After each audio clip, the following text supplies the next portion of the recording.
Well, hey there. Welcome back to the after sermon where we get to sit down with our communicators after the sermon. Yeah. Eric, thanks so much for being here. I love being here. That's so good. Yeah. Okay.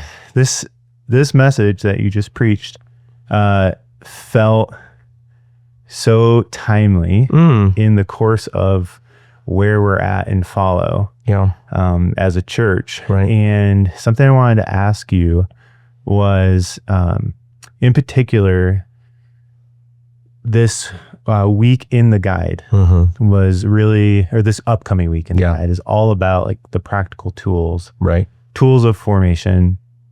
And yet during the week, during your sermon prep, you realize that you're like, wait a minute, I think that this topic of like, what's the fine print, is where we need to get to in terms of the message. Can you talk us through that thought process and why that, I necessarily wouldn't call it a pivot, but like, why did you go that direction?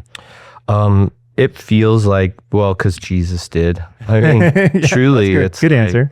I think one of the things that is so important that we make sure everyone understands is it really isn't fine print that there is a death to be had. But sometimes I fear that maybe we've made it fine print in our context where we just don't talk much about, hey, there is a death that will have to happen. There is a carrying of cross. There is a denying of yourself. And that isn't necessarily a message that is like, I don't think it was a real sellable message in Jesus' time. It's not a sellable message in our time, right? This idea of discomfort, suffering, and yet it does feel like if we were to leave that out of the journey, then there would be like a missing component because it isn't fine print.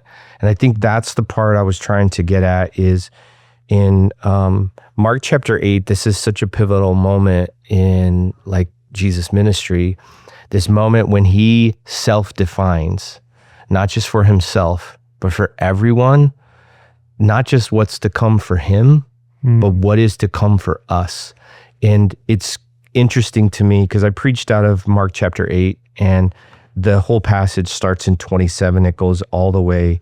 It goes even further, right? Sure. But it's an interesting passage because it feels like Jesus has this epiphany where he's walking with his disciples in a place that would have been antithetical to his kingdom. That is like Caesarea Philippi. It's like the center of pagan worship, the center of Roman, all that is Roman, and almost feels like he needs to define here and now for everyone, not just what's going to happen to him, but what this means for us. And so he lays out very clearly. He asks, I love it because he asks like, hey, what do all these people who are following me think? What do they think they're getting? Yeah. And the guys sort of speak on behalf of the crowd, right. But then he does what I think is brilliant. He says, okay, but you've been following me around for a minute. What do you think? And I didn't preach this in the message, but Peter's answer, we think on the surface seems accurate, but when he says Christ, I mean, you could see this as a bit of a political term, right? Where he's like, oh, you're the Messiah. You're going to save us from all of this. Which was the general misconception. 100%. Like, if you were to paint a broad brush, like that's the general misconception. It's like, oh, like you're here in like a military sense. Yeah, you're going to help save us. You're going to get us out from underneath Rome's boot. You're going to save us here in the temporary.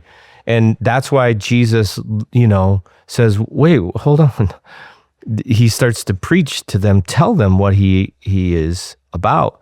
And then Peter rebukes him. And then you see Jesus respond back. He says, hey, get behind me, Satan. He's saying, look, dude, fine.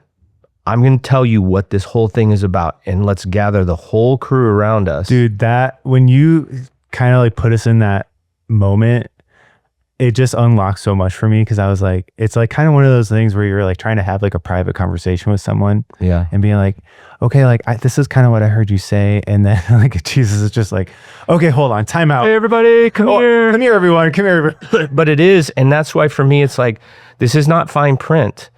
Like, we don't do anyone any favors. We don't do ourselves any favors. Let's not speak in hyperbolic language. We don't do ourselves any favors as followers of Jesus if we believe in a resurrection that doesn't have a death. There isn't such a thing. Like, for me, this is the after message. So let's say you really start to understand that Jesus in this message is speaking to identity, when he says what he says, having nothing to prove, having nothing to lose, and having nothing to hide. But here's the truth. The following Jesus is a continual crucifixion of these things. Yeah. Because you will just as soon put something to death when it will find its way back out of the grave. Like, it's like zombie-ish. Comes back that's so true. And it's like this consistent reality that, hey, you are going to put to death some things that actually you've been taught to be true, right? That you're going to put to death about identity, nothing to prove. That you are what you make, the job that you have matters, the car that you drive defines you. Like, we clamor for these things, and you're going to have to put that to death. And it is going to feel in the same way,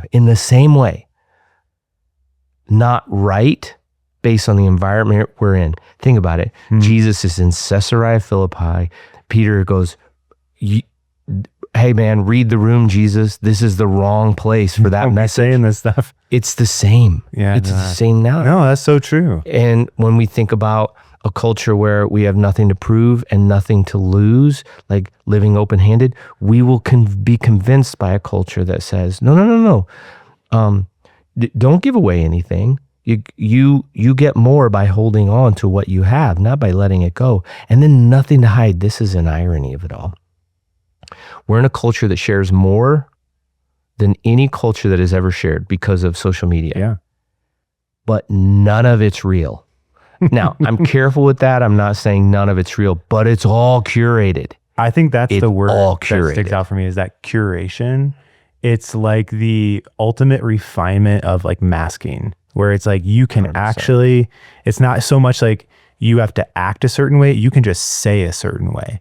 Yeah, well, that's how it works, right? And look, I'm not speaking of this like as a person that I have this all figured out. No. I have taken this really seriously to say, all right, Jesus, I want to live a life where I have nothing to prove, where I'm not living beholden to what some people think about me. I have nothing to lose. Like, is it scary to be like, you can have it all? Yeah. And nothing to hide, where it's like, okay, this is the truth of me, and this is what I bring, and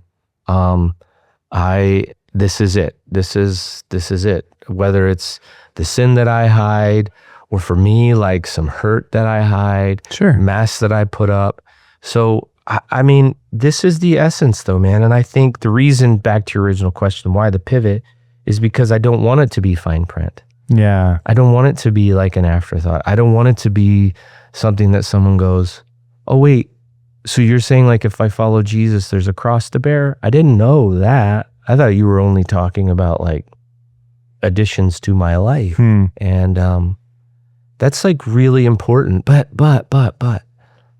I know it seems almost impossible, antithetical, that through a death there could be anything good.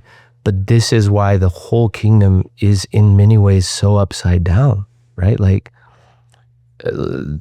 this is what makes all of this seem strange when you sit in Caesarea Philippi, our modern day Caesarea Philippi.